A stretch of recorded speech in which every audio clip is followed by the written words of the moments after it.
Hello and welcome everyone to Looking Ahead, Meet Your Future Audience. It's in cooperation with BKM and Creative Skillset. Our expert today is Paul Tyler from Handling Ideas, and he's helping people build and deliver stories and products. Today, Paul will introduce us to a method to see an audience from top view by help of the ScriptStation project by Josh Kim. So please welcome and enjoy the session. Grab you in a second.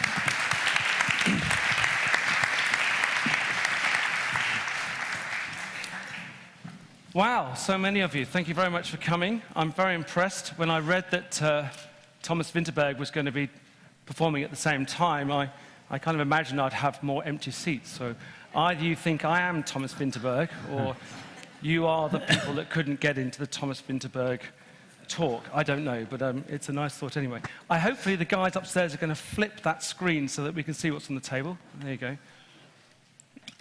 I am actually from Copenhagen, although you can probably hear from my voice I'm not Danish. I'm English, but I'm based in Copenhagen. As was just mentioned, I have this small company of mine called Handling Ideas. And I want to do something from the beginning. What I'm going to do is I'm just going to talk for sort of ramble for 15, 20 minutes maybe. And then we're going to get Josh up on stage and we're going to run through a project here. Hopefully you can kind of see the table at least, and you can see this is the same table. You can see my hand there just to make sure you didn't think I'd videoed it beforehand or something. I'm going to try and do something different from how I normally introduce this work, possibly because I have to introduce it so many times. I want to try and please myself as much as hopefully please you. I want to tell you about my family.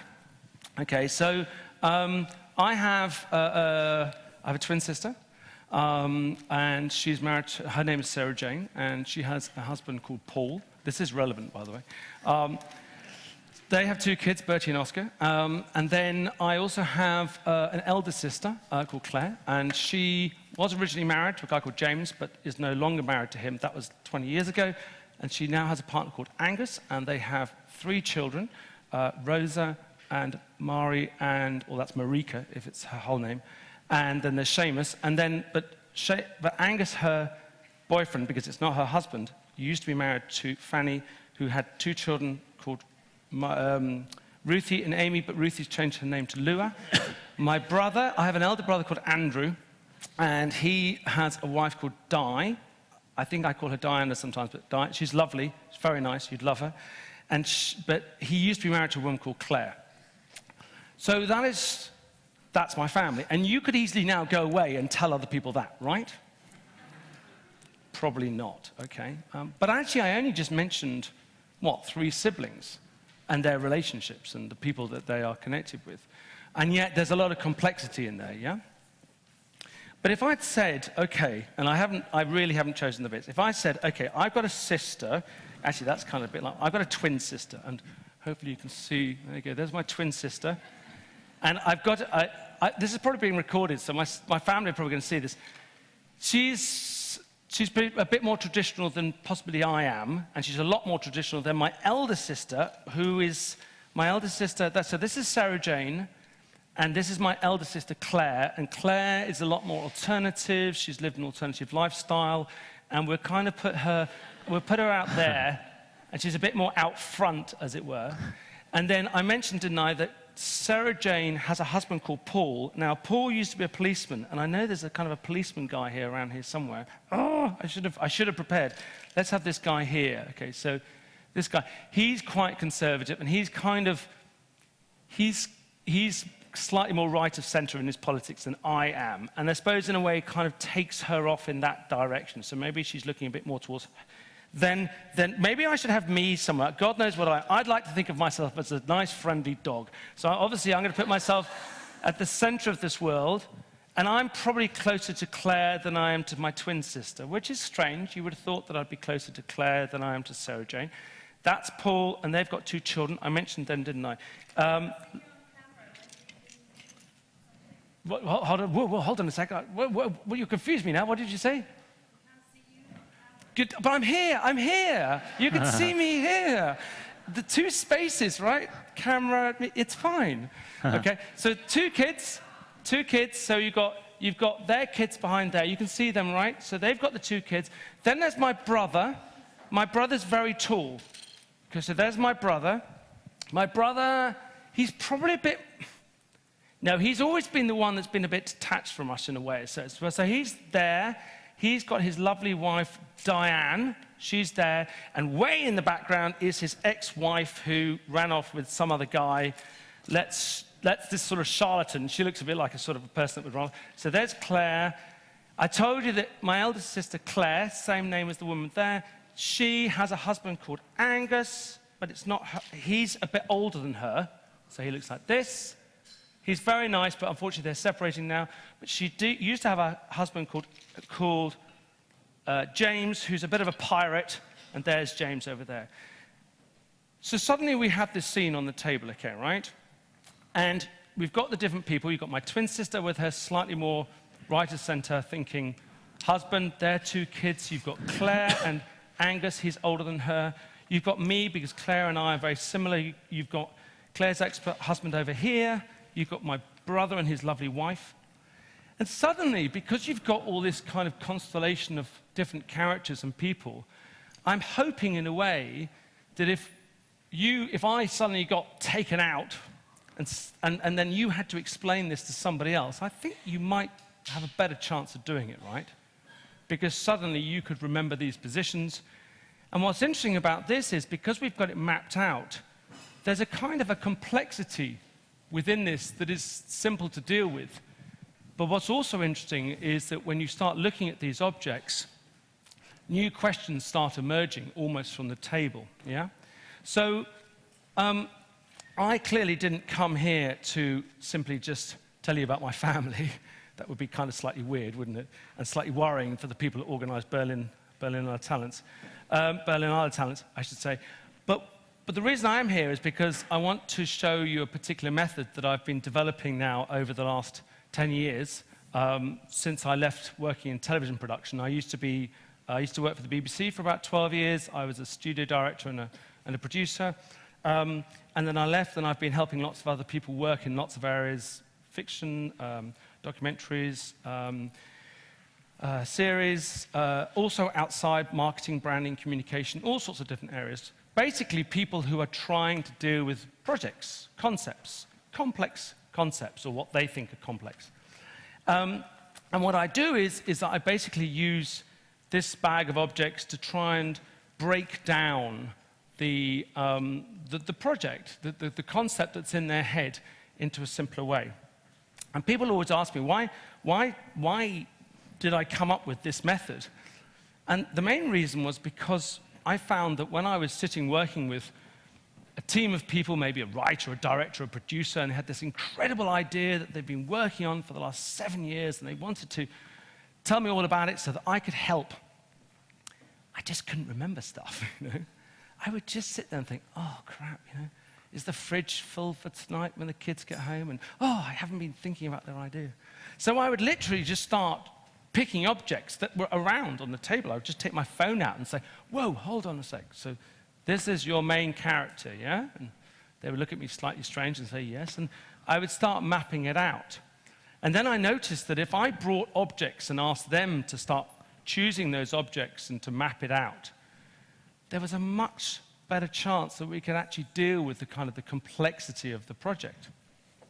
And as I did this, I realized something that's changing in the way in which we dealt with the projects. Now, I don't know, but have you ever been in a situation when you're working with a team of people, you're developing some concept, and somebody changes their mind? All right? So, like, you're talking about something, and then an hour later, they say something completely different to what they said an hour ago. It might have never happened to you, but it happens a lot to me. Maybe it's just me.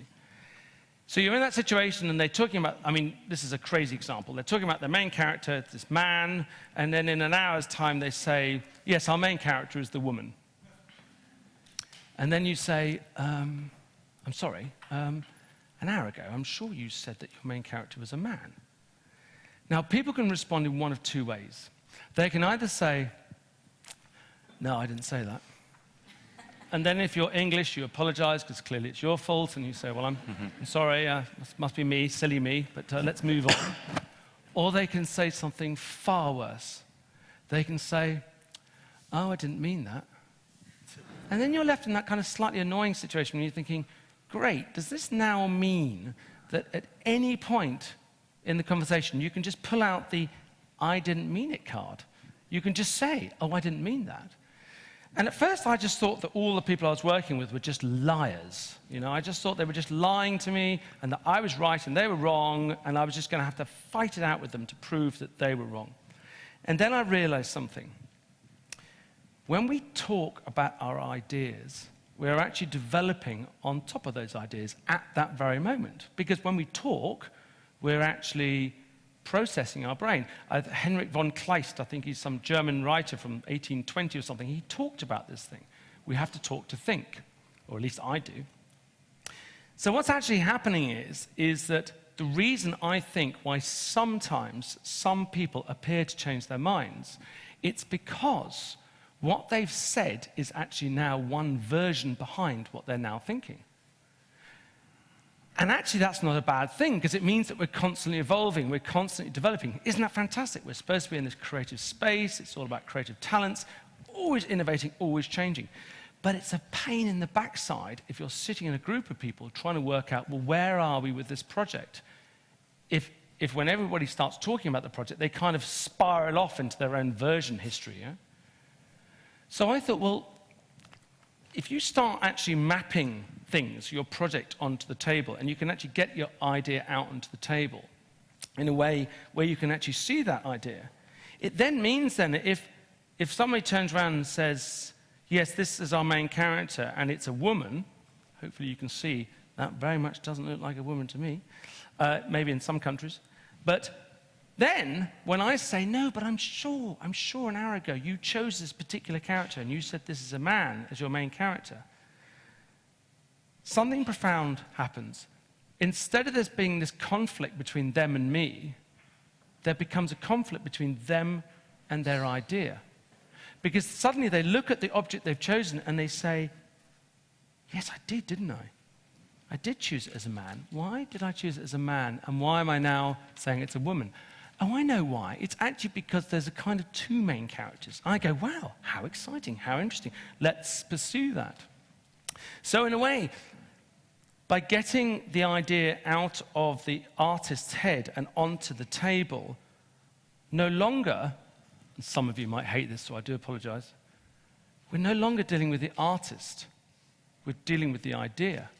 And that, in a way, allows me to come in and start really attacking the idea and saying, I'm sorry, I really don't understand. This is no longer my family, by the way, if my family are watching, but why does he love her when really he should love him or whatever? And it's so much easier for me to attack the idea than to attack the person. Because if you start pointing at people and saying, I don't get it, people tend to fold their arms and say, bugger off. But if you say, I don't understand, how does that relate to that? And how does this relate to this? And how does that relate to this? Then people, even when it's their own idea, they look at it and go, yeah, that's interesting, actually. I think it's because, and they almost start talking about their idea as if it's not their idea anymore. It's a thing in its own right, which, funnily enough, I think happens in most pieces of art. When we create something, once it's outside of us, it is almost no longer ours. It is something that sits between us and the audience. So, audience. How is this relevant to audience? Audience is a tricky word to use, isn't it? It's one of those words that feels like one of these sort of grenades that you're going to throw in. And it's, I know the girl that introduced me, she kind of introduced me, mentioned the word audience, and just ran for the hills. You know? She's no longer here. It is one of these words where you think, some people think, oh, do we have to talk about the audience? You know? Is this something that's very relevant for us? And I think that actually we do think about the audience more than we like to mention. Because if you ask, or when I ask artists, filmmakers, documentary makers, whoever, well, why are you making this? Tell me why. Why are you making this incredible project about the refugee crisis or whatever? Then people will often, when they've really thought about it and they've talked about it, they'll say, well, because I want to make a difference. I want to address a theme. I want to raise consciousness. I want people to realize the complexity of the situation. I want people to understand how simple things could be. I want people to consider these things. And then they start talking less about themselves and they start talking about the audience. So I don't think the question is about whether or not we consider the audience in our work or in your work. I think it's just more a question of how we consider the audience. I saw The Big Short. Who's seen The Big Short? Do you like it? Good. Yeah? Good. I liked it, and I really liked that I'm not going to ruin it for anyone, but during the film, suddenly they have these little moments where they just realize they just need to get certain information out to the audience. So they just say, well, here's this kind of good-looking model sitting in a bath, drinking some champagne, and she'll just explain to you about how derivatives work or whatever.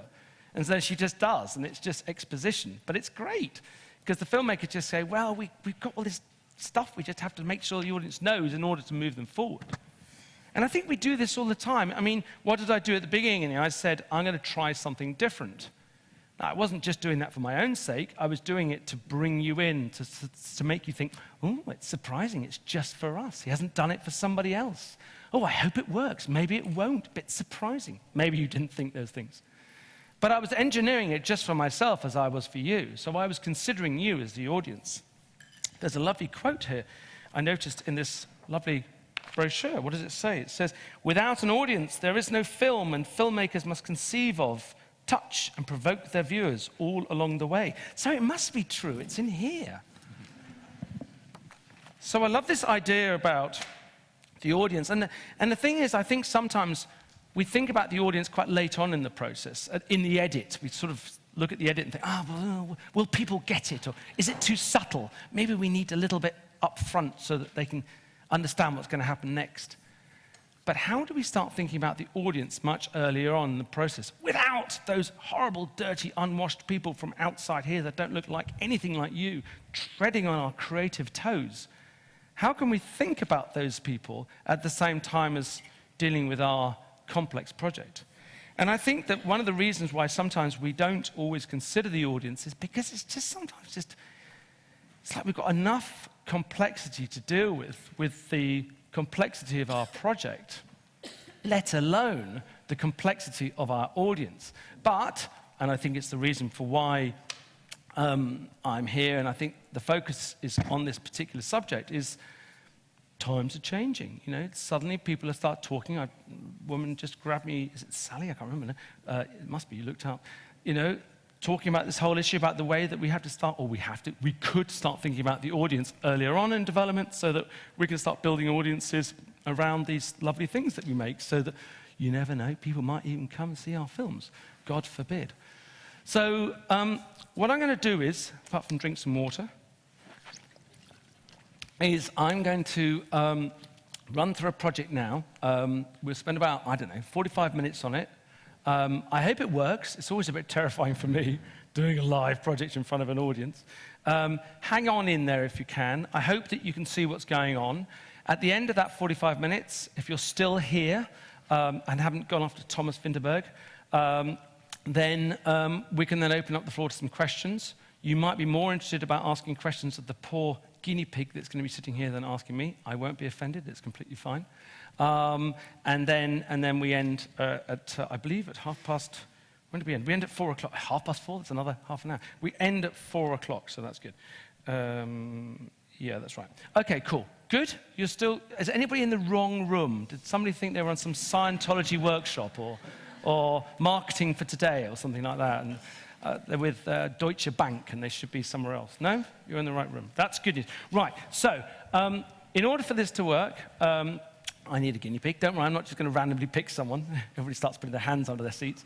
We're very lucky because we've actually got one of the Berlinale talents who's volunteered, or did you volunteer or were you just told? I don't know. Probably just told. But could you give a big round of applause, please, for Josh Kim?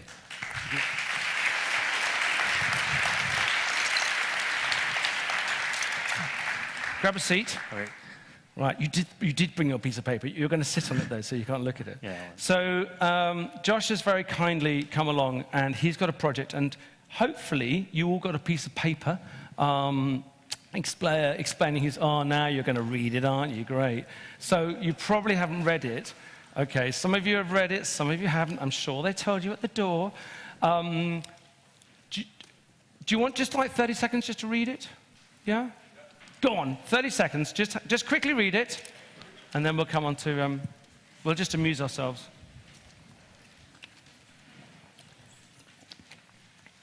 You don't feel intimidated by all the cameras, right?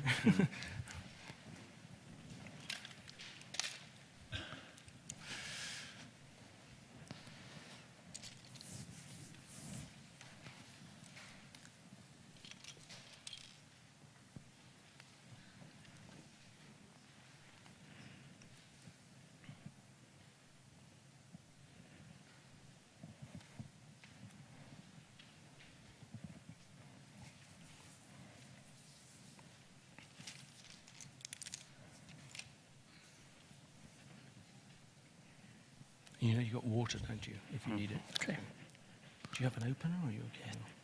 Yeah, I got it. It's open. Okay, cool.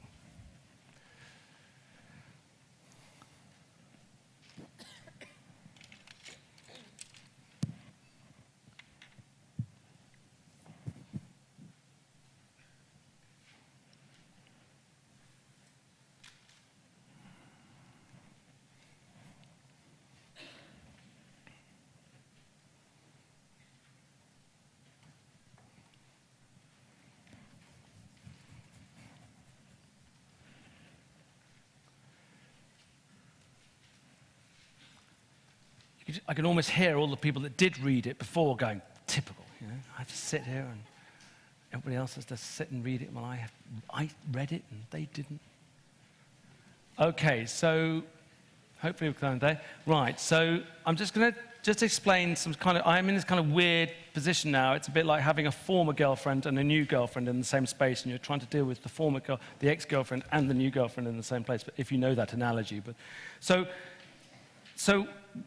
what I need to explain is to you, Josh, is the way this works, and I know we've talked a little bit about it, but just to remind you, is that I'm just going to ask you questions about your project. You look terrified. I'm just going to ask you questions about your project, and as we go along, I will just ask you to choose objects. It's dead simple, and then we just map it out, and we just see how it goes. And in some ways, I don't even know how it's going to go. But there are just a couple of kind of basic rules. It sounds very fascistic, I do apologize, but one is that I have this, well, it's not a rule, it's a kind of an apology, is that I will ask you questions, and then you'll start talking, and then I interrupt you, and then you think, that was rude.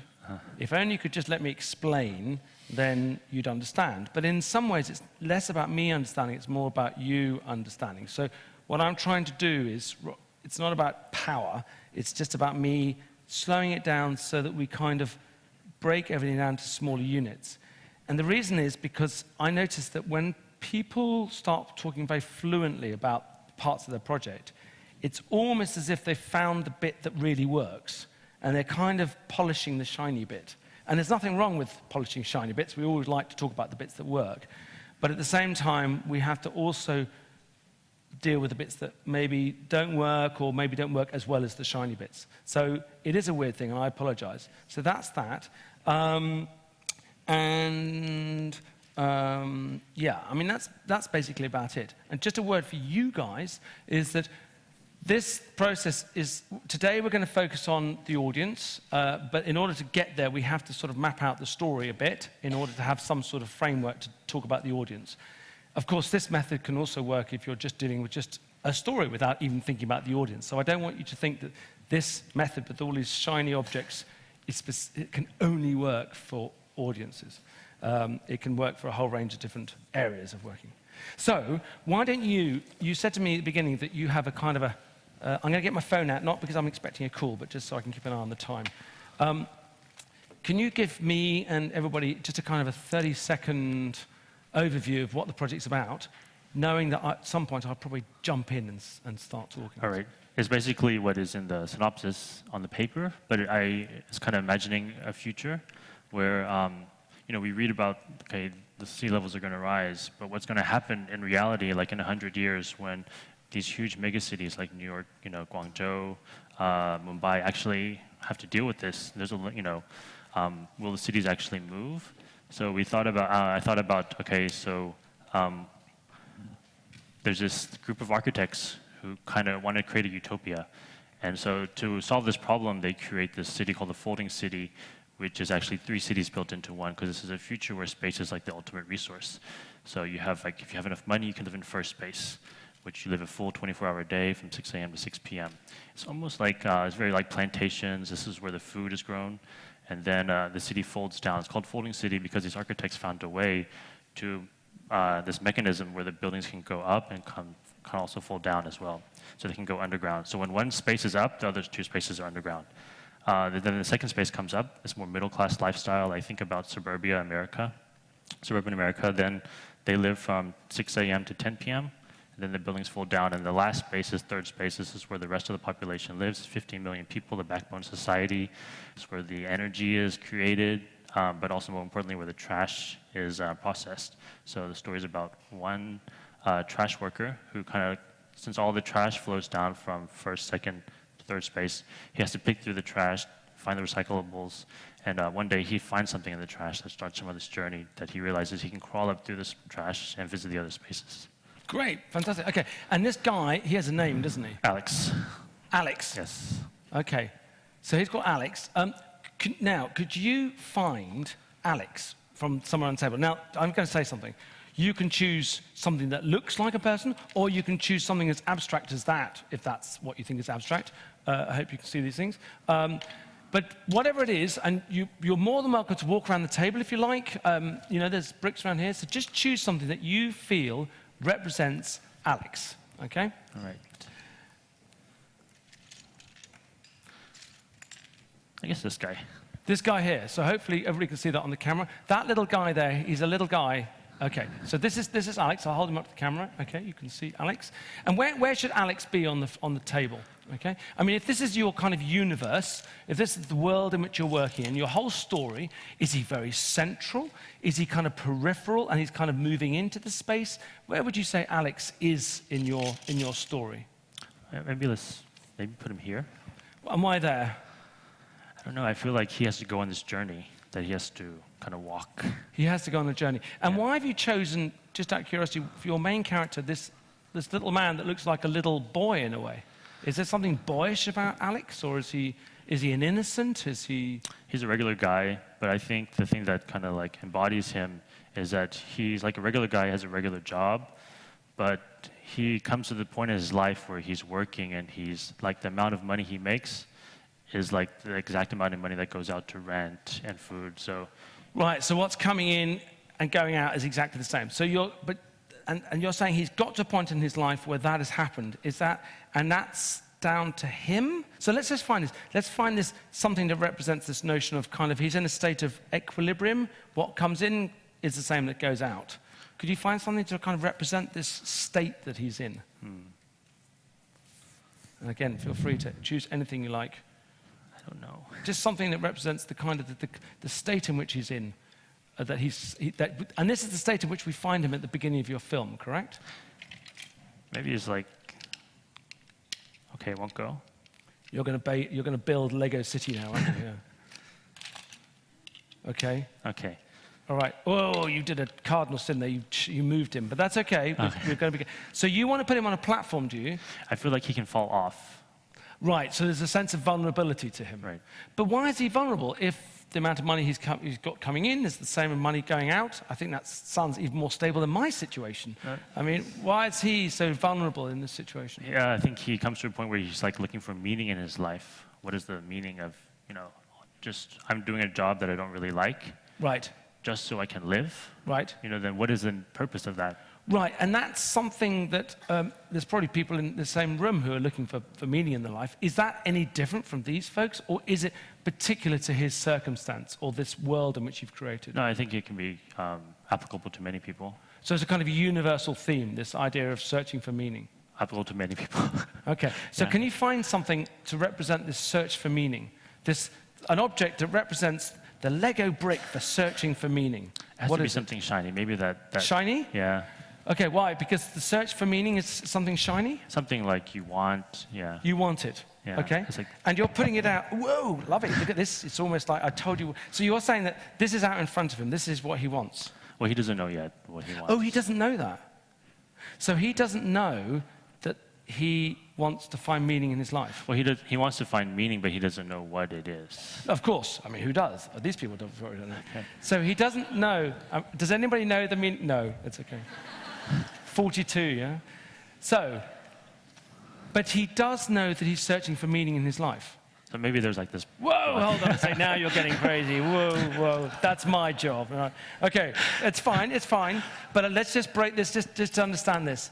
So this guy is in this situation where the amount of money coming in, the amount of money going out is kind of in equilibrium. He's a bit vulnerable, and he's searching for meaning in his life. Yep. But he doesn't know what that is, hence the reason why he's searching for it. Right. Yeah? Mm-hmm. Okay, cool.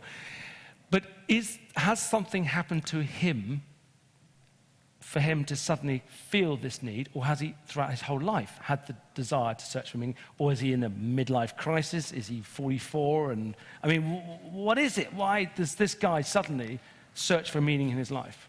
I think he comes to the point where I think he always believed before that he could make enough money and kind of get what he wanted. And what he wanted initially was to see the sun rise. Right. And because in third space, you only live from 10 p.m. to 6 a.m. So has he always, throughout his entire life, lived in this space? Yes. Right, since a baby. Yes. So he is the product of this world. Right. Now, just to say one thing, this world he's living in, which is the third space, Right. could you find an object to represent, don't build it, but could you find an object to represent the third space? Okay. Let's say it's this. This? That's very quick and easy. Why that? That's dark. Yeah. And it's dark because it's actually just a dark place because there's no sunlight, or it's dark because it's menacing and it's scary and it's... Both. Okay. Yeah. And you kind of just neatly put this in by the side of him because this is very much part of his world, yes? Maybe on top. You keep doing it, don't you? You want to put that underneath him, don't you? Yeah, this is the work. I knew it. Right. Okay. This is just going to get higher and higher. You can see this, yeah? Okay. So this is the guy who lives in this place. He's always lived in this place, and he's always wanted to see the sunrise. Well, yeah, because before he goes to sleep every day, he can see the sky changing colors, and he sees the hint of light, but he never actually gets to see the sun. Is that the only reason why, or have other people told him? Or does everybody else go around in this place going, I'd just love to see the sunrise? No, he had a grandfather. There's like a flashback. He had a grandfather who who kind of told him when he was young, the world wasn't always this way. Right. Yeah. But does that make him unique? I mean, could there be 1,000 other Alex, isn't it, yeah? Yes. Yes, his name is Alex. Alex. But there could be 1,000 other people on that podium, couldn't there, who have the same story, who have the same grandparent, or not the same grandfather, but grandparents had the same thing. I mean, that doesn't make him any different, does it? Okay, that's true. But, okay, maybe it's coincidental that his grandfather was like one of the original architects of Brilliant. the city. Let's see the grandfather. Can you find something to represent the grandfather? Oh, look at this. Old guy? Yeah. Yeah? Cool. Right over there? Oh, no, this is guy. Oh, look, the grandfather. Okay. And you're choosing him. Oh, and is he still alive? No, he's dead. He's dead. That's fine. Where do you want to put him? But you see them as being quite... Do you want him to stand? No, I think I want him down. Oh, you want him dead? That'd be dead, yeah. Right. But why place him here? I mean, I could almost imagine you placing him in the background, but you're placing him quite almost in his viewpoint. Is that because this guy is very much part of this man's thoughts? Yeah, that's true. It is? Yeah. Okay. Because of what this guy told him, or? Mm-hmm. Yeah. And because this guy kept on going on about the sun going up and down? Right. Which made this guy, what? Depressed? Hopeful? Ambitious? I mean, what kind of man has this guy turned into, having had all these stories from his grandfather? Well, I think... Depressed? No, hopeful in some ways, because he believed that, like many people living in this third space, if he worked hard enough, he could have a better life in second space. Because there's a way you can buy a ticket to the next level. Well, it's called America, isn't it? Yeah. So this kind of ambition, this notion that anybody can make it. Yes. Right, brilliant. This idea that anybody can become Donald Trump if they want to. American dream. In their dream. No, Okay. American He's dream. not here, is he? American dream, yeah. Right, so let's find something to represent the American dream. Okay. So are you saying that this granddad guy gave this guy the American dream? No, I think it's come from like the top. Oh, of the world? Yeah. That this kind of, what's the word, manifesto? Not indoctrination, what is this word? Propaganda. Yes. That makes these people believe. Yes. Work hard, and one day you will get. Right. Okay, can we find something to represent this American dream? It would be this, but it would be like red. Red. Why red? It would be more brighter. Or Okay, like yellow. cool. Yeah. And that's coming from the guys that run the place. Right. Right, okay. And it's a way, okay, and you're putting that very central. This is some sort of red propaganda that's telling these people, if you work hard, you can, it's the American dream. And what is the outcome? That you will then move out of the city and you will go into another place. Right. Right. And would it be, if you work hard, you'll go to the next level, or if you work hard, you'll end up in the top level? No, you'll just go to the next level. The next level. Right. Right, okay. So everybody in this space is thinking, But then your kids could go to the next level if they worked hard. oh, right. Can you find something to represent the next level? The second level. This is second level. Oh, this is the second level. Right. No, this represents the kind of the propaganda that gives the American dream. Oh. If that's okay, if you're happy with that, you can change it. Okay, maybe like chicken. This is something Chicken. that's like, yeah. What does that represent? Like this, Propaganda. yeah. And this represents the second level. It's like desirable, like you could eat it, something that you can get, something that's achievable. Right. Okay. Cool. And why are you? So okay. So we've cheated slightly. Hopefully they didn't notice. But this represents the second level. Right. This represents the third level. And this chicken, of all things, represents this kind of American dream that is given to these people to make them think that one day they can get here. Right. And he is such a sucker, he believes it. Right. So he's a bit of an idiot? In the beginning, yeah. Like everybody living here. Everybody. So nobody has sussed it. Nobody in this world has suddenly gone, hold on a sec, right? Have you actually ever met somebody that's gone up to the second level? Or do these people keep going, no, this is great. I really believe it. One day I can become a second level citizen. Well, there are very, very few. And so when that does happen, there's like this, huge announcement. Like it's like propaganda TV, like Revolution TV, Right. of showing like the celebration. But it's like, 50 million people living here. Let's say there's like 3 or 5. They're like the lottery winners, yeah? Yeah. And people still buy tickets. Yes. Well, yeah, okay, great. So there is this dream that you can make it to here, okay? And he holds on to that dream. Right. And that was almost reinforced. And the reason why he wants to go there is not only because of the propaganda, but because his grandfather kept telling him that seeing the sunrise is fantastic, and he believes that's what he's going to see. Right. Right. So this is a man, in a way, he's no different from anybody else. Right. So why him in your film? Because Why not somebody else? Why did you not pick Steve or Dave or John? Why Alec? I think it's his, Well, the circumstances of his job allow him to find something. Right, okay, so in a way, fate kind of found him, yeah? Right. And his job is doing what? The trash worker. He looks through the trash. He works in trash. Okay, Yeah. can we find something to represent this trash? Yeah, let's see. So he works in trash and he... Maybe like these wheels. So it's like a sort of... Oh, don't worry, Okay. pick it up later. So this is what? This is like some conveyor belt thing that goes past him Right, every day. Every day. night. So he works in this kind of massive machine, which is kind of symbolic of that he is just like a little cog in a machine, yeah? And then he works in this machine, and you're saying that he then finds a bottle with a... Well, you tell me what... I've obviously read it, but what does he find? It's like a golden pocket watch. A pocket watch? Yes. Oh, really? Like one of those ones you... Uh-huh. Okay, can you find something that... Yeah, they're right here. A little bit of gold. Yeah. I hope you guys can still see this. You're still here, it's great. Okay. So this appears, and to be honest, anybody could have found this, Right. but he found it. Yep. So it wasn't like he was searching for something, he just found it. So it's kind of lucky, really. Yeah. And it's just lucky that he's in our film, in a way. It could have been anybody else. Yeah. And he finds this, and what does it have in it? It's not what it has in it. He sells it immediately. But what he gets for it is like a huge amount of money that he's never, ever gotten before. But even with this amount of money, he realizes he cannot purchase what he wants. Right. But what made him think that he could purchase his way into this world? Because I got the impression that the only way into this world was via the chicken. Oh, yeah, let me put on.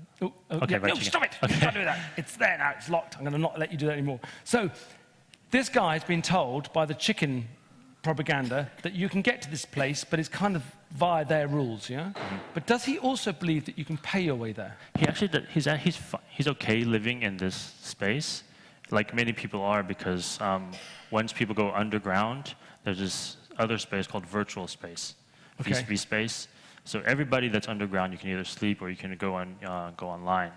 So this virtual space is like, you know, a place where it's like sunnier, brighter. It's like where we can live our idealized selves. Right. So, but you're just kind of got a headset on and you're just watching. No, and a haptics feedback suit. Okay. You know, you can feel. It's not like 100%, but you still feel. Made by Michel Riac, probably. Okay, in joke. Right. So this virtual space. Can we see something to represent virtual space? Okay. It's quite big. It's quite big. Right. So this virtual space is kind of like, and this is to the, right. So it's going to like have to extend. And are you saying that people from any one of these different worlds, we haven't even got the third, but you are building now, can go into this space, or is it just the people down here who go into this space? Everyone can access it, but it's actually the people who use it the most are the people in third space. Because they have such a shitty life. Yeah. A bit like daytime TV. Yeah? Yeah. Okay. So people with shitty lives go into virtual space to get away from this. Mm-hmm. And he does that as well. Well, stop now. You can't do that. Okay. And so why have you? It's just like a zone, yeah. All right. Is that right? It's a zone where he goes into. Right. And so he believes he can. So in this zone, you know, there's like you can do everything. You can travel. You can like go to the beach. Right. But it's virtual. Right. But you can still feel it. You can still feel the wave, like the sand underneath your feet. Right. So it's like dream world, and that's being created by these people. The people that run the place, the sort of the chicken propaganda, yep. Or has this been created by other people? No, it's been created by these people. But then open source, so many people can add to it. Right. Yeah.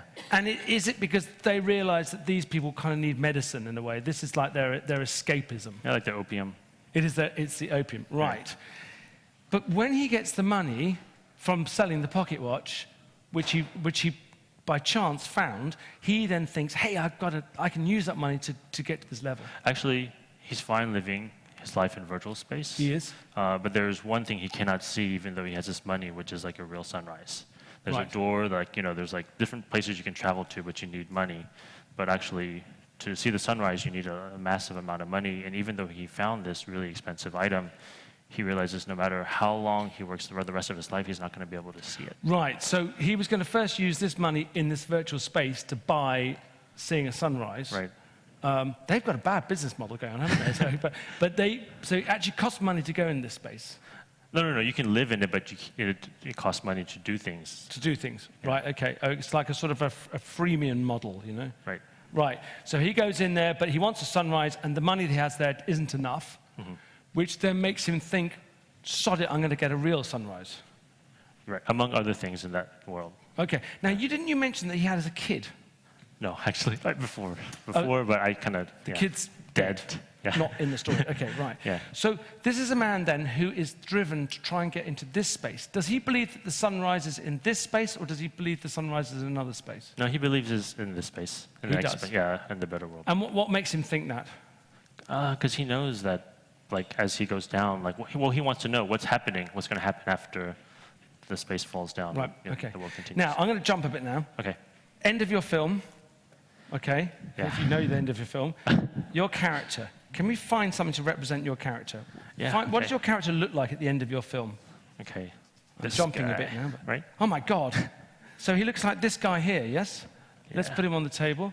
This is a kind of fairly scary-looking guy here. Okay, and rather neatly, you've actually put him next to his understanding of the meaning of life. Is that because he finds the meaning of life at the end of your film? I think so. You think so? Yeah. Because you want him to get to the point where he does actually realize the meaning of life. Yeah.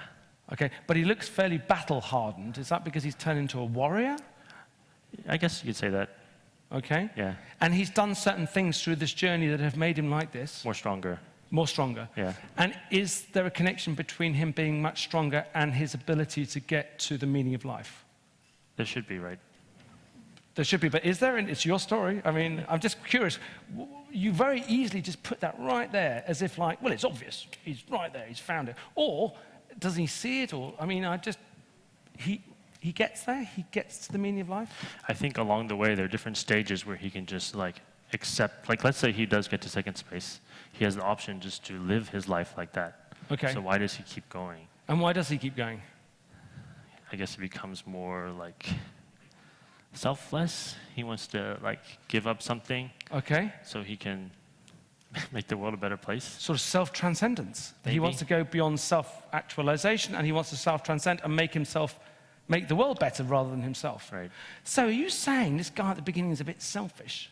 Yeah, I guess so. Okay, so independent. he starts off a bit selfish, and he ends up a bit selfless, helping others. And by becoming less selfish and more selfless and helping others, he's found the meaning of life? Yes. It's rather poetic and nice. Cliche. Well, I don't know. It's your story. Okay. Okay, so look. So we've got this. I want to see, before we start talking about the audience, can we just plot in the third level, the third space? You mean the upper one? Oh, the upper one, sorry. Yeah, sorry, the top one, yes. Okay. Well, I'm saying it's here. I shouldn't be telling you where it goes, so you tell me where it goes, but... Yeah. It'd be more green, but there's lots of plant life here. Okay. So I get the feeling from this basic story outline that here's a guy who's a bit selfish, okay, as long as I'm not putting words in your mouth. Okay. Yeah? He's a bit selfish. He kind of has a virtual existence to deal with his boring life, crappy life. He has the opportunity of buying the sunset that his grandfather's always talked about. The money that he uses isn't enough for that. He then finds another way through the system, which is kind of against the rules of the system, to eventually get right to the end, which is the top layer, which is this beautiful space. He becomes kind of stronger and harder as a consequence of that, but in the process, he loses his selfishness, and through that starts to understand the meaning of life. Mm-hmm. Basic kind of Yes. structure. Great. So, who do you think that this film is kind of for? Do you have in your head a sense of what kind of people do you think might come and see this film? Me. Great. Yeah. Great. And okay. One ticket, please. Are you hoping for a bigger cinema? Or but that's great. But Okay. people like you because they share similar thoughts? Or? Yeah, I think the general kind of, how do you feel, like the theme? Or this, the energy behind the film, or the people that this would be aimed towards would be this like millennial generation. The millennial generation. My generation, who we've kind of, there's this like unstated promise that, I guess throughout history, that the next generation is always going to have a better life. Just because of technology allows for like, more productivity, more health and stuff. So the millennial generation believe that life should get better, and where's the but? But no, but our generation isn't as nice as our parents. Right, We were so can kind you of like, find an object to represent the millennial generation? Okay. Something that represents object, person, whatever, anything, I don't mind, okay? You have this strange small little fox character. That's great. Okay, I don't know. Why a small little fox? Can you show it to the camera? Yeah. Maybe you can just... Okay. I feel in some ways we're still, living with our parents in our house. We're still Like a pet? like a child. Like a child? Yeah. Okay. We And where is this member of the audience, what sort of perspective does this have on this world? Where do you want, do you see, you kind of, where do they see this world? Oh my God, you're putting them up against that person because they identify with this person? Hopefully. Because Yeah. they think life is shit? Yeah. Do they? I think there was one moment where he's able to, crawl through the trash, and someone says to him, who's going to help him, I don't think you should go because the world over there in second space is not that nice. And he says, why? He says, because once you get there, you realize that your own life is kind of shit and pointless. And then he says, that's okay, because I already know my life is shit without even having gone. Right, wow. So are you saying that millennials are a bit like a sort of a bunch of emo goths who've got to go around, sort of listening to dark music and saying life is shit? Or are they... No, we're happy as well. Okay, Yeah. so there are two sides to these people. But what side are you playing on? I mean, when they hear about this film, do they get a sense of, hey, I really identify with this guy in this situation because his life stinks, and therefore my life stinks a bit, and therefore I want to see how this guy gets out of it? Or what would you say incentivizes these people? Okay. Whoa. Whoa, sorry. Yeah, I guess people who are looking for meaning in their life, despite their circumstances. And it's not just people in third space, it could be people in second space who want more than what they have. Right, okay. Right. And just to be clear, when you talk about millennials, is that a particular age group of people? I think there's a definition. I think there's like a set range. Okay, but what is your definition? Because you use the term, so what is your definition of millennials? People my age. People your age, and you are how old? 1981. 1980, so you have to work that out in my head. But younger 20, as well. I'm 34, but probably people younger than me. 34. 35 to younger, yeah. Right, okay. So, and these are people who suddenly realize that their life is not going to be good as their parents. Mm-hmm. And are they the kind of people, do you need these, okay, so can you find an object to represent the notion of that your life is not going to be good as your parents, whatever the hell that looks like? But can we find that? Because that's kind of the thing that you're saying is the condition of these people, right? Your life's like, okay. That your life is not going to be good as your parents. What a depressing thought. But it's something that people talk about a lot, right? Yeah, I guess. Maybe it's like this. Well, it's a bit sort of dark and twisted, yeah? Right. And is that and that's something that belongs to these, Yeah. and it belongs to these Fox people, these millennials, yeah? Mm-hmm. And are you saying that in order for your film to appeal to these people, they need to be conscious of that, or you're going to make them conscious of it? Let me think. I don't know if I have to, if I can say that, like, first of all, like, not every millennial is going to be unhappy, and then I don't know if, you know, there's a lot of people who have better lives, you know, than our parents. Okay, Right. but you did, but not to be, no, I don't want to sound like a lawyer, but you did specifically point out these people, and we Okay. can have multiple people, but it sounds to me that you, when you talked about these kind of people that are a bit like pets, Okay. still living with their parents, and you're saying that they identify a bit with this guy because they think that their life is a bit shitty. Right. Okay, let's stick with that. Okay, great. But then you're saying there's another group of people who you think they're quite happy with life, yeah? Yeah. Great, can you find them? Him. Look at him. I hope you can see that. I hope you can. A little hat. You can stick him on something if you want to. I know this guy. He doesn't sit down properly. Stick him on there. Okay. I've worked with him a lot. All right. Okay, so this guy here represents. And why do you have him kind of sitting over here? Like opposite. So then this would be like right here, right? Right, because they're both. Whoa, you're I'm doing. fine. Yeah, it's okay. Okay. I'll let you do it. Oh, you've now killed your main actor. Okay. Right. So this represents. These are the millennials who are a bit pissed off with their situation. And are these millennials that are quite happy with their situation? Yeah. Okay, so does that mean then that when they've watched your film, do they both end up in the same space? Where do they, what kind of transformation do you want? Okay, I'll ask you another question. Okay. Imagine, right, at the end of your film, we take the audience out of your cinema and we have this machine that can weigh their brain, it can weigh their heart, and it can weigh their stomach. Will any of those kind of vital organs, will they weigh differently having watched your film? Yeah, the heart should weigh much more. The heart should weigh. For both of those people? Yeah. Okay, so you're saying that when you watch this film, your heart weighs much more. Great, so you're really affecting the heart in some way. Can we find something to represent this transformation of the heart? This. Okay, right, a little sort of red wheel. And where does that sit on the table? Should be at the end. At the end. So this represents the transformation of your main character, and this red thing represents the transformation of your audience, yeah? What if it like started small and then came big? Right, great. So basically, oh wow, weird. Are you saying that these millennials have small hearts? They don't care? No. I think, you know, no, there's just people who are watching the film. Right, and you're saying that at the end of the film, their heart is going to get bigger. A little bit bigger, yeah. And what do you mean by that? That they're going to care more for something? They're going to worry more for something? They're going to be in love with something more? Yeah, it should be. And what is that? Care more. About? I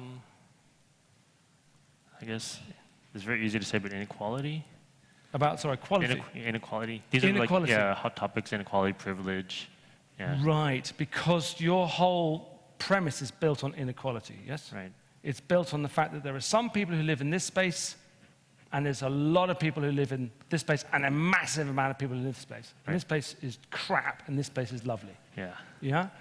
But do we get the sense, so we get the sense then that, so you want your audience to come out of this and to suddenly recognize the inequality. Is it to recognize the inequality for others, or is it to recognize the inequality for themselves? Well, I think people can already know about it, right? But I think it's a different thing to feel it. Wow, God, that's beautiful. God, it's lovely. So you're saying that these people already recognize the inequality of the world? Yeah, maybe like especially these people. Why especially? Oh, great. Can you find something to represent the inequality that this guy feels? He's the happiest one. Great. Maybe like he's a bit higher. Okay. So this red brick represents the inequality that this guy recognizes of the world. Maybe. But he's happier. What is it? Is he just deals with it, does he? It doesn't bother him. But Well, it worked out for him. So then maybe the next generation of his kids. Can you say that again? Sorry. His life is better. Right. So then his kid's life can be better too. Yeah, but are you saying that he benefits from inequality, or he recognizes inequality? Both? Right. And he recognizes it in his favor. Yeah. Right. And this guy, does he recognize he recognizes inequality? I guess a bit. Right. And he thinks that it's a bad thing and it's not good in his favor. Or it can be like nihilistic. Right. Okay. Yeah. And then, like this kind of emo gothic kind of reaction thing. Not suggesting that they are. Okay. And then you're saying that at the end of the film, and they've seen your film, one of the things that both these people come out with is the feeling of caring about inequality. Yeah, I guess so. You seem a bit... I think now that I say it, it feels like very cliche. Like there's like so many things have already talked about it. Okay, so if that is, maybe that's just the kind of questions that I'm asking you, but is there something else then that you think is more profound or more important that you would like these people to go through in terms of what they get from seeing this story? Another theme is about revolutions. Revolutions. Yeah, I think I stated about it. How about like, in my recent memory, revolutions have always had this romantic connotation, like hope and change for a better world, a better future. Right, and okay, brilliant. So the notion that there's this romantic ideal about revolutions for a better world, and is that something that is embodied within your story? Yes. There is? Yes. So is that something that he is conscious of, is it? Slowly. So as he goes through this, yes, he starts getting the romantic ideal of revolutions. No, because in their kind of propaganda is like there's all this propaganda of like everybody thinks about changing the world, but no one thinks about changing himself. It's like kind of anti-revolutionary propaganda. From the chicken. Yeah. Yes. Or pro-third world, third space propaganda. Yeah.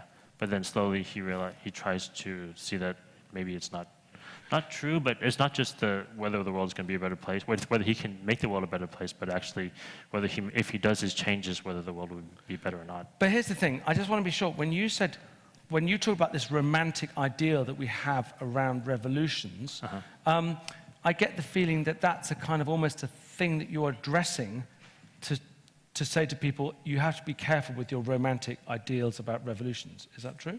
Or you have to be careful about planning what's going to happen after the revolution. Right, as we discovered a lot in the Arab Spring and what have you. Okay, so are you saying therefore that these people have, these are your members of the audience, they have romantic ideals around revolutions? Him and him, or her and her? No, neither. No one in third space has a romantic ideal of revolution. Sorry, your audience members. This person here, this person here, who are members of your audience. Yeah. Yes. Unless they've got sucked into your third world. Yes. You believe that they have these kind of romantic visions of ideals of revolution? Maybe, yeah. Great. Can you find something to represent? What is the Lego brick for romantic ideals of revolution? Maybe nice puppy. Here. All right, great. All right. Like it's this dog that you can kind of just quickly retrain, and then suddenly it will be on your side. And then once you actually have to take care of it, then you realize how. It's a nightmare. It shits everywhere, and you have to take for walks. Yeah. Yeah. Right. Okay. That is your brilliant. What a brilliant summary of the notion. A revolution is like a puppy. When it grows up, you have to take it for walks and clean up its muck. Right. So these people, they have a romantic view of revolutions, and what you're saying is that you want them at the end of your film to have a different point of view of revolution. Is that right? And what would be that view of revolution at the end of your film? I guess just to acknowledge that, that you have to plan for it. Even though you can do a revolution, does that mean you actually do it or not? Right. Just because you can do it doesn't mean that you should do it. Yeah. And that's a kind of almost, it sounds awful, a learning outcome from the film. Cautionary tale? Okay, learning outcome. Like a sort of morale. It's like this sort of thing that you want people. Now, do you want people to come out of that film and say, well, the message was pretty clear on that one? Or do you want them to kind of have a question inside their head? I'm not saying one was better than the other, but I'm just... It would be nice if they had a question inside their head. Which is, should we always, when revolution is possible, should we always implement it? Right. Great. Could you find something to represent that? This notion of questioning whether or not one should always be implementing revolution. I think I'm gonna walk around. Yeah, of course you can. Okay. Yeah, as long as you come back. All right. You can stay on that side, I don't mind. They'll get to see you. I guess this one? R2-D2. No, this one. Okay. Lizard. It's quite scary. Right. So in a way, you're almost doing the opposite of Hollywood. Hollywood sort of says, when there's trouble out there in the world, and there's the potential for revolution, you want to get in there and you want to solve it because there's the fact that we have revolution is brilliant. And you're sort of saying, hey guys, you need to watch out because even if the potential is there to have revolution, the outcome isn't necessarily always that brilliant, and there's a lot of cleaning up of shit that you might need to do. Right. Right. And you would like both these people and these people to understand that. Right, to think about after. To think about what happens afterwards. Okay, great. Does that mean then that, would you therefore like to go, particularly for people that are really pro-revolution? Or, I mean, would you almost as a sort of marketing campaign, as a way of drawing in the audience, would you like to particularly try to go for those kind of idealistic people who think all the time, yes, revolution is good?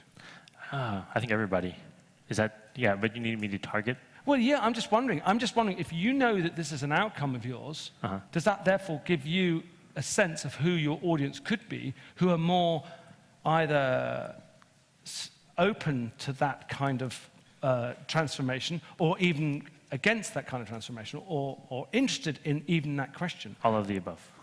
All of the above, okay. Right. So does it make it, I mean, do you think that there are any particular groups of people out there within your millennial kind of umbrella that you think you could attract to this film you're going to make because of the outcome that you want to create? Yeah, I guess more youth, right? Right? Yeah. And when you say youth, what do you mean by that? Sometimes I see sometimes the youth that start, revolutions. Right, okay. And when you say youth, are we talking about what, sort of 19, 20-year-olds or something? Or? Yeah, and also people like Alex who, feel that they'd have no future. The future's not going to get better. Right. So does that mean that you particularly got to target people who live in shit places? I keep using the word shit. I do apologize, but I mean, is this? You're from Korea, right? But I was born in Texas. You're born in Texas, but you live in Korea. So I have very little knowledge of Korea. Is that your target group for this film? Do you feel that lots of young Korean people are going to go, yes, we need revolution. We need to change the world. I'm going to see this film, and then at the outcome, there's this kind of twist, and I think... Actually, I would say the majority of young Koreans are like that. The majority of South Koreans are like that? Yeah, in youth. This idea that we need revolution? This idea that, okay, there's only a few good jobs, and there's not... And if you don't get those good jobs, then it's not like a great life. Right, so you've proved that there's a majority of Koreans who recognize the inequality of the system, but are the majority of Koreans also... feeling that they are wanting to drive revolution, that revolution is the answer? Yeah, I guess so. Okay. And just out of curiosity, how do you know that? Is that just because what you hear? No, or what you I think read, it's or? when you see who votes for the politicians, who, the left-leaning ones versus, more conservative ones who Right. protect business, big business. So out of those people you mentioned, who do you think are the people that are most likely to enjoy the experience of going through your film? Probably the left-leaning. The left-leaning. The youth. Because they're going to come into your film thinking, yeah, this is a film which is about revolution and change, and then they're going to come out at the end and go, oh, there's kind of a lot to think about. Bugger. I thought it was easy. Is that kind of the... I guess so. Great. So can you find a left-leaning, youthful Korean amongst the table, please? Oh, that was easy. I love the way he just grabs it. Oh, of course, it's this. Maybe like her. Her. Yeah. Okay. So in a way, this member here, this is your kind of youthful, South Korean, left-leaning 20-year-old who you think would have almost greatest impact by going through this film, would almost have greatest transformation. Right. Because she then, or he, would experience this film thinking it was going to reinforce their values, but actually it would... No, in some ways you could have this effect. You don't just vote, once your political officers voted in, you don't just go home and then okay, the world is finished. Sure. You realize that there's still work to do. You have to keep the energy Yeah, going. but you want her to realize that. Yeah. So Yes. you're kind of hoping that she's going to come to your film. Yeah. And it would be nice for her to come to the film, because then when you weigh her brain and her heart and her stomach after the... Another question. You're standing just outside. She walks out. You overhear her saying something. What is she saying as a result of having seen your film? That was a very entertaining movie. That was worth my ticket price. Could she say something a bit else? I mean, what is it? What is it that she is? Is it confronting her? Is it troubling her? Is it annoying her? What is it doing? I don't know if anyone says this, but that film touched my heart. It touched her heart. Because it reminded her of the inequality, or because it taught her something about, horrible word, it taught her something about the mess you have to clean up from revolutions? That she could see herself in this journey. She could. Yeah. And she could see also that it's not an easy journey just to create revolution, even if you think that you are in the best place to create revolution. So would she identify right from the beginning, or would she identify somewhere along the way? Yeah, not immediately in the beginning, because she wouldn't identify with the trash worker, but there's things in his life that she could identify with. Such as? Sorry. It's a mean thing to do. Just going to work every day and not being able to, make enough money. Right, okay. To have the things she wants. Okay.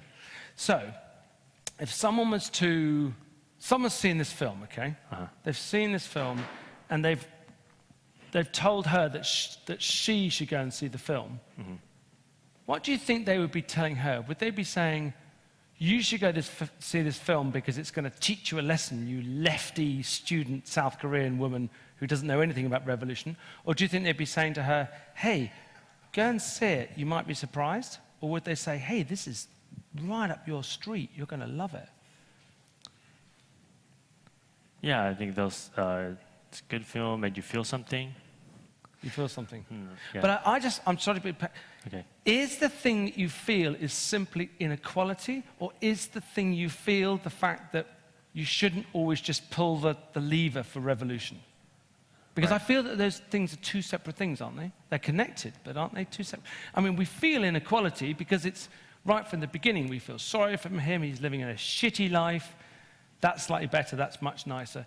You recognize inequality, and you recognize it in your own world in a kind of... If I had to choose, I didn't have to choose before, but I feel like if I had to choose, I would choose the revolution thing. You would choose the revolution thing? Yeah, because it's less... I feel like there's so many other things that talk about the other one. Yeah, sure. Like The Big Short I just saw. It's all about inequality and them at the top and those at the bottom. And, okay, so in a way, you're saying that the focus of this film is to ensure that people like her get a real sense that even if you are capable of creating revolution, revolution is like a puppy. If you're not careful, it's going to shit everywhere and you need to walk it every morning. Right. What a weird quote that is. Okay, right, okay, cool. Okay, Just before we end, where do we find these people in South Korea? How do we get to them? How would we get to her? Like college students, and then after they graduate. College students and after they graduate. But how do we know that we can get to the left-leaning ones? No, I think just any college student after they graduate. What? Because most college students after they graduate are left-leaning? Have a hard time finding a job. They do. Yeah. And how do you find these people? Do you find them on particular forums, or do you find them on the street? Or, I mean, if we really wanted to get the message to her, do we just do what all other filmmakers do and just put a big poster outside a bus stop, or do we attack her in another way? Yeah. So you're asking, how do we reach out to this audience? I don't know. Do you think there's ways of finding that out? Yeah. And how would one find that out? How easy or difficult do you think it might be to find out how to get to these people? I'm not sure. I don't know. Okay, cool. Yeah. But there could be a way of getting to those people that there might be prime audience for your film. Right.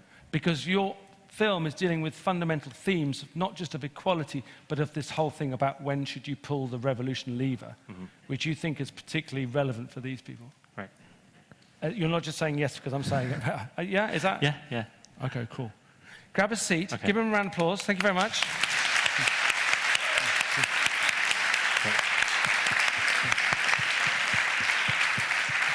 Thank you very much. Thank you. Thank you. God, poor guy, eh? Must be a nightmare. I feel sorry for him, don't I? Well, at least you stayed, yeah? So, I think there's a microphone somewhere. Someone has a microphone. Maybe even two. Look at that.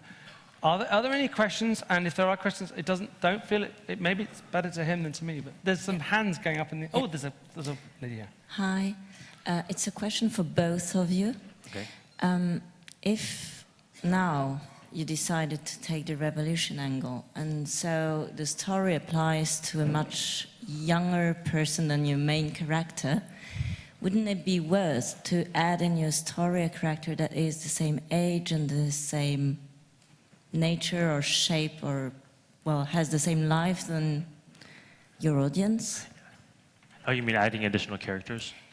Either adding an additional character or replacing your main, or making your main role a bit younger so that it fits into the audience you choose. So it's a question for both of you, because... I mean, so just to clarify, so someone to balance out his, life, someone on the other side. Like, there is a transgender character, right here, who kind of lives also in third space, and who goes along the journey with him. You know, she has her own reasons because, she wants to, have surgery. She can't be herself in the third space. Yeah. But I get the impression you're saying, if I'm right in saying, because I've been mean and I kind of really forced him down this route here to kind of identify this particular person, you're almost saying, why isn't she your main character? Because then, or something like a student that's just come out of college and looking for a job and can't get work, although it might not fit within this setting. Is that right? Yeah, the question was, why wouldn't she be the main character or the second more important character in the story? Okay, that's good. Don't ask me. I mean, it's not my story. It's his story. But I mean, well, it's interesting. Yeah, it's interesting. But what's interesting most, I think, is the fact that you're asking a question of saying, well, now that we've kind of identified the audience, why don't we make the characters more like the audience? I mean, that's like you're going to get stoned when you walk out that door, aren't you? How dare you?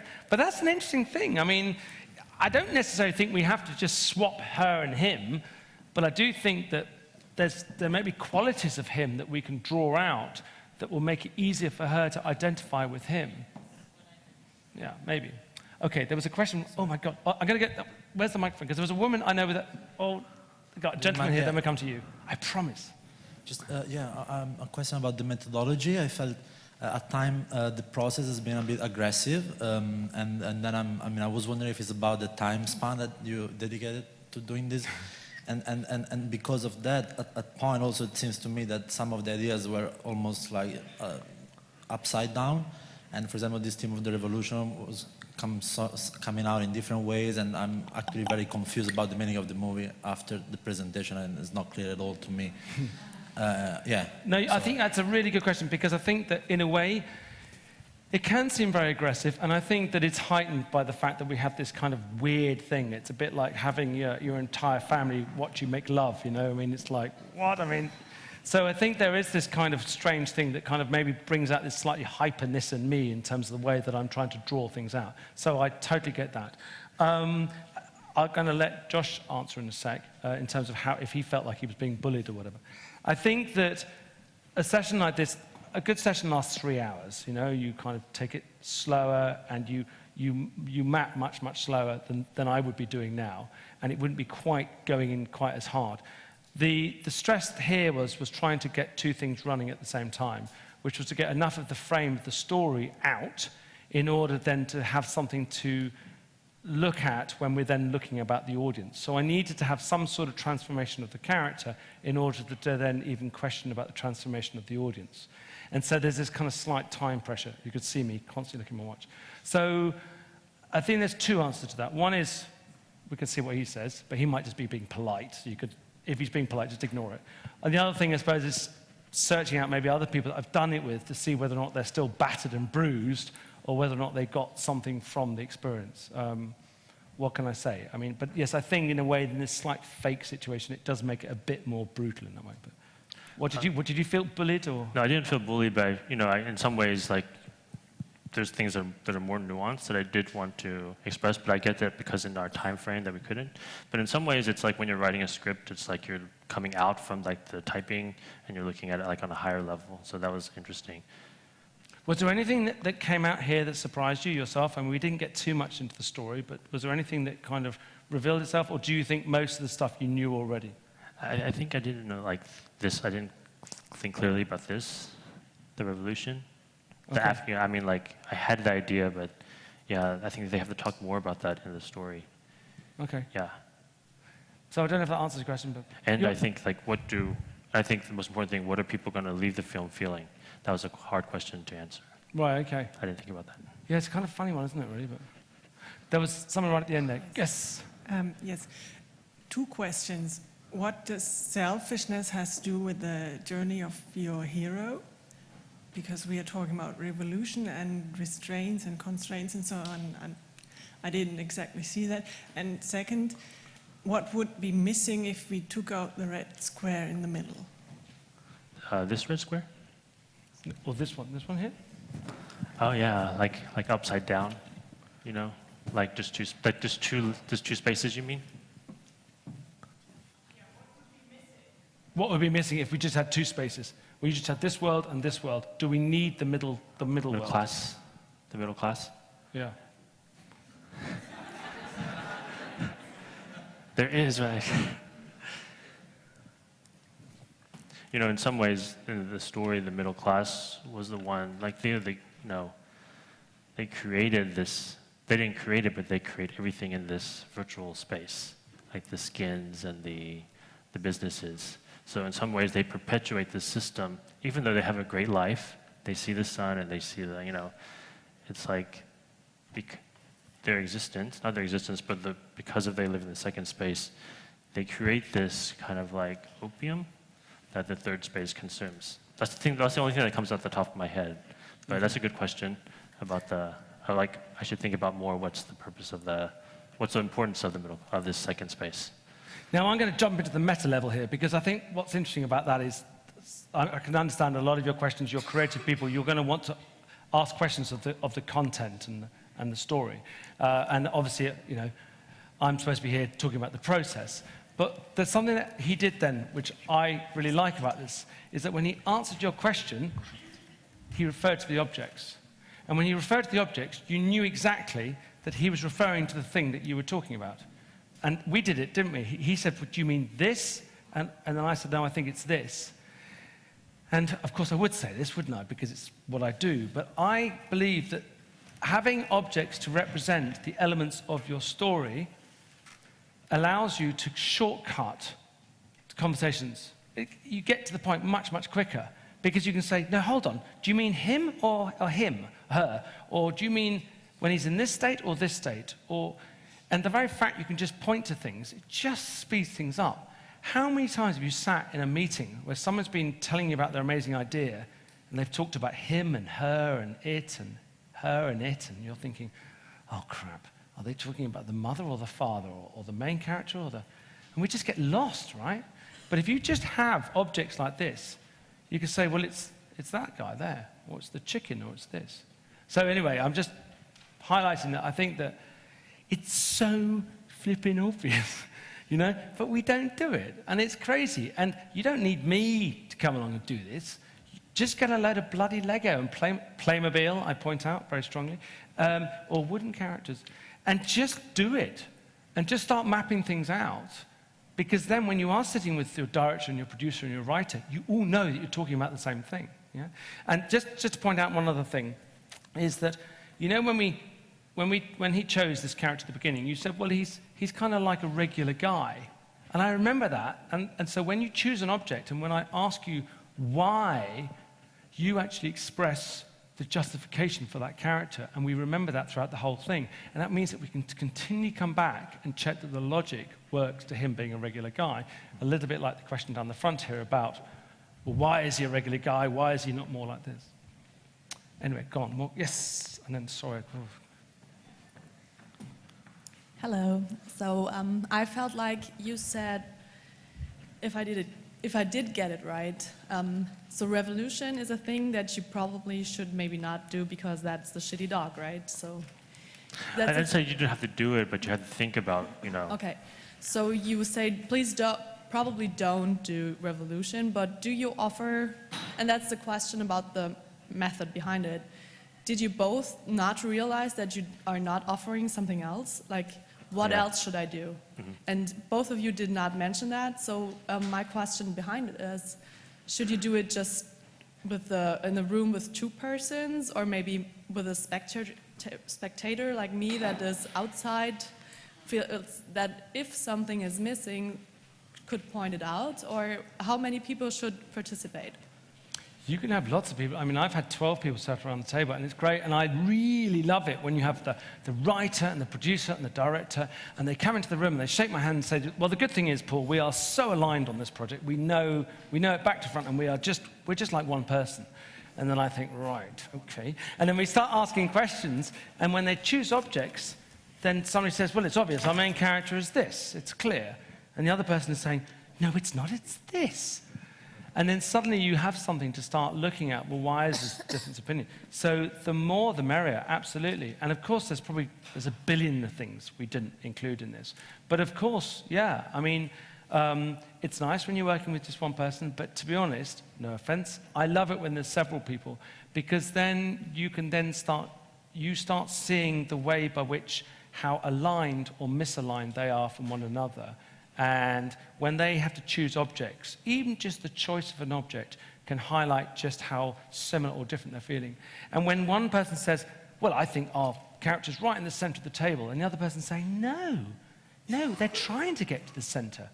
Really? Why is that? And then they have this discussion, and then, so actually there might not be huge amounts of mapping going on, but you do actually unlock all sorts of interesting discussions that they might not have had if they've just spoken. I think at least. Go on.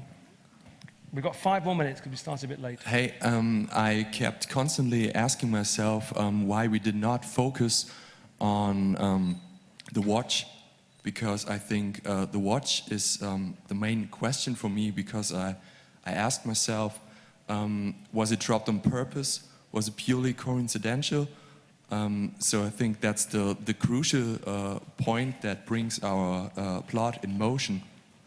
And so I guess maybe that's why the second story is important, because maybe someone out of the second story dropped the watch, and so this is where our hero's journey can that's begin. a good point. Yeah. The movie starts off, there's a chase, and like someone has the watch, and he, is trying to get into a safe spot, then is killed by the change, but then the watch falls in the trash. And this watch has what it is inside is like these designs of like what the folding city could have been. It doesn't have to be like like separate like spaces. You know, you don't have to have the farm just by itself. The farm could be on top of these like huge like skyscrapers. So it kind of this watch, the designs in the watch represent this kind of like how urban archaeology shows that if you look at the city, it's like the buildings that are adjacent to each other are like include the past, present, and the future, and not just like one kind of like monolithic space. And again, I think you highlight the time constraint of the session that tries to squeeze too much into a very small time. So yes, so it's nice that these things can kind of get revealed. Okay, anyone else? Cool. There's a big hand up there. I think there's a microphone coming to you.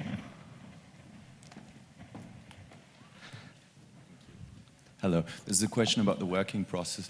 I noticed that both of you started cheating a little bit with the meaning of the objects, or at least not cheating, but it became more and more cloudy. Suddenly this was whatever got the hero to his realization, then it became the realization. Have you ever considered putting labels on the objects? Wow, cheating, to be more... how dare you? You accused me of cheating, sir. Get out your sword. It's a mean word. No, but did I cheat? Person. That's great. So Or do you think that cheating is actually the point, as long as you agree with each other? Do you think it's because because that's quite interesting you say that. Okay, tell me, what does the circle mean? What does the ball at the end of the table mean? Because I lost it. This one here? Yeah. This was his desire to find the meaning of life. Or was it the meaning of life or the desire of the meaning of life? It's about him trying to find the meaning of life. Okay, so basically you rely on your memory to know what each object means. Yes, and as soon as you have a disagreement, you are right. Or how does You're not accusing me of being a fascist, are you? Yes. That's exactly. How you hate those fascists. No, well, of course. It's just a question, have you considered it? Have you... I'll wait for the answer. You are so right, and all I'm doing is I'm just trying to make it slightly better than just relying on memory at all. Right. Because if we didn't have this, and we were just talking, it would be a nightmare, because we'd be changing things all the time, I suspect, unless we were brilliant at remembering everything. So what I'm saying is, it's not foolproof, okay? It's not perfect, but I reckon it's better, at least for my memory. Now, it may well be that I'm the only person on the planet that needs this, and everybody else is completely fine. You know, they could just remember stuff brilliantly, but I'm just crap at remembering stuff. I mean, I look at my kids sometimes and forget their names. So I totally get it, that it might be there are times, but I think, much like that crappy example I showed at the beginning with my family, is that you can just deal with a lot more information. And maybe when I haven't got 300 Germans or whatever you are looking at me and making me think, oh my God, you mustn't lie. This is an amazing process. The question is only if it would be even better if you put labels on the symbols. No, or do you think, maybe would that be beside the point, too German and too accurate? You'd have to get post-it notes, and then you'd have to write it, and then they couldn't read. I hate post-it notes. They're just so annoying. Okay. And then people are going, well, can you turn it around? I can't see Okay, it. that's a good answer. I get it. That's a good question. It's more playful that way. Yeah. I suppose. Thank you. Any other questions that want to put me on the spot? Go on, then. You're going to ask me another thing. What the hell is that, aren't you? No, two short questions. One is more about the content of the movie, as far as from I can see from the map. The guy's on the black first lower stage, and there is this chicken propaganda who's saying to keep going. And then he goes to the red stage, and then he goes to the upper stage. And in the upper stage, he found the meaning of life. So at the very end, the chicken propaganda was right, from what I can see over there. This is a question for him. What do you mean by the chicken propaganda was right? If the chicken propaganda is saying you have to keep going, like to the next stage, the red one, and then the green with plants, and he goes, and down there he finds the meaning of life, it means that the chicken propaganda was kind of right and useful for him. That's my... I mean, that's from the map. I don't know if it's your movie, but that's interesting. I can read this from. I mean, I guess to him it worked, but yeah, I had imagined that like maybe the meaning of life was somewhere else, or I don't know, but it's just cool. Yeah. And the other question is more about the audience matter. It's interesting, like that. Every time I work with the producers talking about the audience, they were trying to make me think about the setup of the movie much more than the outcome.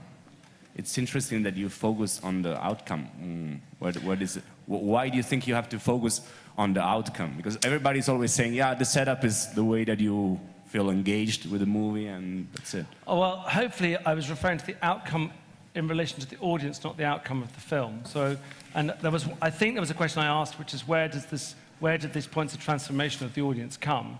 And I recognize that there might be points of transformation and identification really, really early on in the film. So I don't expect that, you know, the audience just sits there for 89 minutes and at the 90th minute they go, ah, bingo, I get it.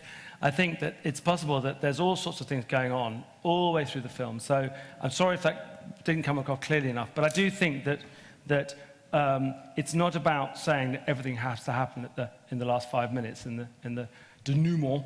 I think it could be happening way, way earlier. And I think if we'd had time, we would have got more of Josh's story out, and then we would have then really tried to say, okay, so come on then, so you talk about this transformation of your audience, but take me through it. What's going to happen? How are they going to feel? What is almost the beat, the emotional beat arc of your audience member? And that's kind of interesting. Not because I'm saying that's going to define your entire film, but if you start thinking like that, then at least then you have this sense of what is the audience going to be going through at different stages. That's probably it, I reckon. There's no other arms or questions or no, there is. Oh, bugger. Go on then, one more at the end there, and then we should end, because I think I'm over time, and I'll be thrown out of Germany. So, hi, I'm from the distribution side, and it's brilliant, this setting, because I always think what the producer is telling me, what the audience might be, and for me trying, okay, how I find this audience, and do I find them in Europe or in America, or just you were thinking about South Korean, and this kind of the first, what you tell to your friend to come to the movie, or is it a woman, or how old, or is it working, like this kind of a revolution is not going well. I think some parts of the world I could never sell that movie because there are no audience to want to think like this about revolution. So I think it's far better than to listen to the person than just to show me your wanted audience, and then about this part it's easy to work on it. Is there something like that? Some person, how much? 1,000, 10,000, all over the world. So I think it's a very clear way of talking about this topic. I didn't pay her to have the last question. Right? I'm just saying, I don't know this woman, okay? So, but thank you very much. It's very nice. Thank you for ending it like that. Thank you very much. I think it takes a lot to sit and have me wibble on for so long and to do this in front. And thank you to him as well, because it's a brave thing to do. So thank you. Thank you. Thank you. Okay.